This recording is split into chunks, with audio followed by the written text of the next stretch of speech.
Fast-moving flames in Napa, a live look at the orange glow that we are seeing all over that area right now in the Santa Rosa, Atlas Peak, Calistoga area. We know some of the wine country resorts have been evacuated overnight, including the Silverado Resort. And we have KPIX 5's reporter Wilson Walker live on the phone right now at Last Word on Highway 12 in between Napa and Sonoma counties. Wilson, what's going on there?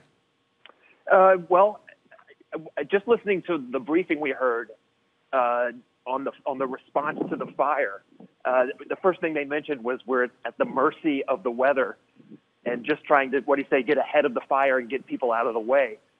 Well, that is exactly what I've seen since I've been here. I haven't seen anyone throwing any water in any direction. This is just solely getting people out of the way of these fires, which are moving so fast that about the time you see where it is, it's already moving towards you. Something else I just noticed, more highway patrol getting here. The response, when you heard about this response from across Northern California, well, they are all showing up now. Highway patrol just showed up. I saw a lot of fire trucks just heading west on Highway 12.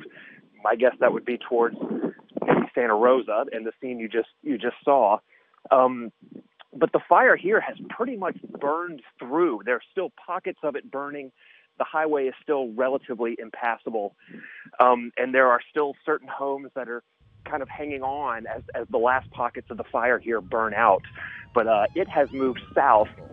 But there is quite a bit of destruction in this area, to be certain. Absolutely. And the extent of the destruction is going to become a little bit more apparent as the sun comes up within the next couple of hours. But as you were saying, and as we heard from the CAL FIRE spokesperson there about 10 minutes ago, that the issue right now is really getting people out of the way, and those road closures are making it certainly very difficult. What are you seeing as far as barriers to getting around that area right now, from downed power lines to road closures to the fire blocking off road itself?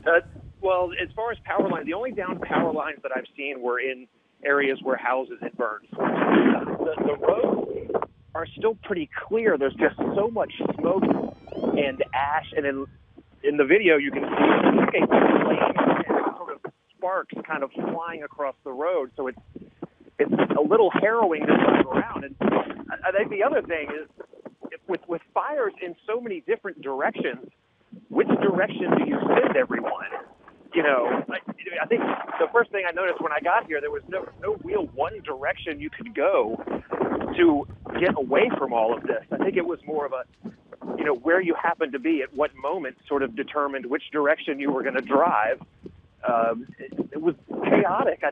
Frankly, I got the feeling that the firefighters and the police who were out here sort of managing everything were pretty much in the same boat as everyone else, kind of making it up as it went along. Yeah, this certainly has been an evolving situation when it comes to the fact that this fire has been spreading so quickly due to those weather conditions. And we've been talking so much about the smell of smoke, the ash, the debris in the air. How is the quality where you are right now there on Highway 12 in between the two counties? Incredibly smoky and awful to be in.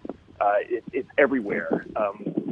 And just as you mentioned, I was just checking sundial to see when we're going to get some light and maybe get a better chance to see what's going on. Absolutely. That is when we're going to be able to start assessing the damage in this situation, because we know that dozens of buildings, a lot of homes have been burned, and there are likely to be injuries reported when it's all said and done. Wilson Walker live for us right now, right in between Napa and Sonoma County, is going to continue to gather more information. Thank you, Wilson. And we have been talking